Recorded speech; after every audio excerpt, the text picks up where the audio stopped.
আসসালামু আলাইকুম। রমাদান শরীফ মাসকে সম্মান করার বিনিময়ে জান্নাত লাভ। আরব দেশের এক এলাকায় একজন ইহুদি মহিলা বসবাস করত। সে মারা যাবার পর এক বুজুর্গ ব্যক্তি স্বপ্নে দেখেন যে মহিলাটি বেহেশতে বিচরণ করছে। সে ঈমান এনেছিল কিনা সেটা কেউ জানত না। তাই সে বুজুর্গ ব্যক্তি জিজ্ঞাসা করলেন, হে মহিলা, তুমি কি করে জান্নাতে স্থান পেলে? কারণ জান্নাত তো কাফিরদের জন্য নয়। মহিলা বলল, হুজুর, আপনি ঠিকই বলেছেন,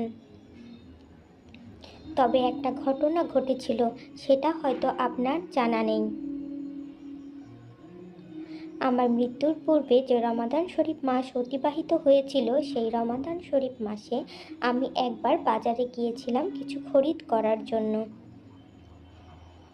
সাথে আমার একটা ছোট্ট বাচ্চা ছিল, যার বয়স 3 থেকে 4 বছর। আমি কিছু বিস্কুট, কিছু রুটি কিনে বাচ্চার কাছে রাখতে দিলাম। বাচ্চাটা সেখান থেকে একটি রুটি বের করে রাস্তার মধ্যে প্রকাশ্যে খাওয়া শুরু করলো। আমি দেখে সাথে সাথে তাকে বকা দিয়ে বললাম, তুমি কি করছো? এটা এটা মুসলমানদের সম্মানিত রমাদান মাস, এ সময় তুমি প্রকাশ্যে খাবার খাচ্ছ?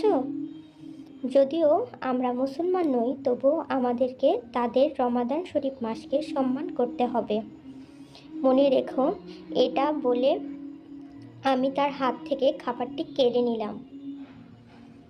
মহান আল্লাহ পাক তিনি এই আমলের জন্যই আমাকে মৃত্যুর পূর্বে ঈমান নসিব করেছিলেন, আর যার কারণে আজকে আমি এই জান্নাতে এসেছি। সুবহানাল্লাহ।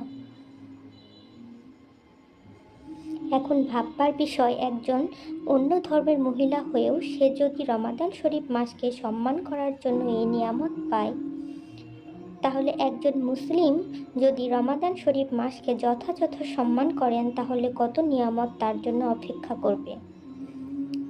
আমরা ফিকির করলে বুঝতে পারবো মহান আল্লাহ পাক আমাদের জন্য কত নিয়ামত রেখেছেন।